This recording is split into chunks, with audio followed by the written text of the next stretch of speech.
Well, good evening, Katie. Thank you for having me. It's just absolutely devastating that in the past couple weeks, we've seen radical Islamic terrorist attacks in the United States of America. And the Department of Homeland Security, that was born to potentially stop these things, is closed. It's just an absolute disgrace. I don't know what side some of these Democrats are on. But as you alluded to, Katie, I remember watching news footage of Joe Biden lifting the barbed wire up at the border to let people in. I flew Hornets with a buddy who, when he got out, he flew for Custom and Border Patrol, and he said, "Wiz, you wouldn't believe how many prayer rugs and Korans we find in the desert. These people are streaming in." So in addition to organized sleeper cells, there's the lone wolves. Some of these attacks might have been lone wolf attacks and copycats. And sadly, Katie, I think this is going to get worse before it gets better. Yeah, you say you're afraid it's going to get worse before it gets better. For Americans who are also concerned, what can they do to protect themselves? What can they look for in this environment to report to the police, or to maybe do security measures at their house of worship, at their homes? I mean, you had the synagogue in Michigan say they've trained for this because this is something that they expect in this heightened threat environment. Correct. What is your advice to folks who are looking around and saying, I think I'm my first best responder?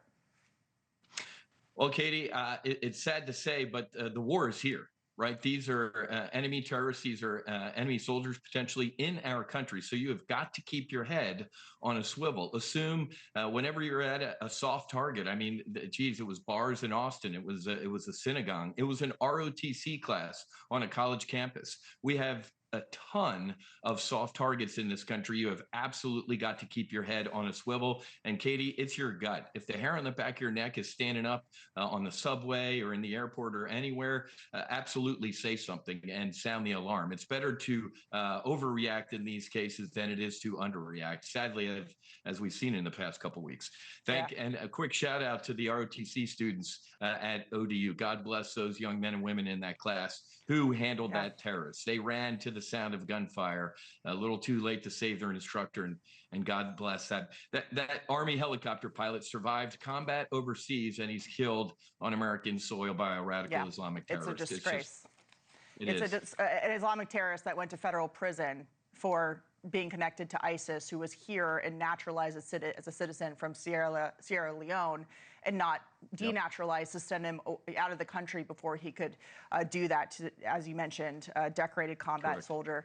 I want to get back to the war overseas, given your expertise as a pilot. You've flown dozens of combat missions over Iraq. You know very well what it's like for our service members carrying out Operation Epic Fury right now. But when you add in the Israeli Air Force strikes with the American Air Force, we're looking at 15,000 strikes in 2 weeks. Secretary of War Pete Hegseth commented on this today. Take a listen. Looking up, the IRGC and Iranian regime sees only two things on the side of aircraft: the Stars and Stripes and the Star of David. The evil regime's worst nightmare. Before we go, can you just give us an assessment of what that kind of coordination in the sky looks like to do damage on a regime like the one in Iran?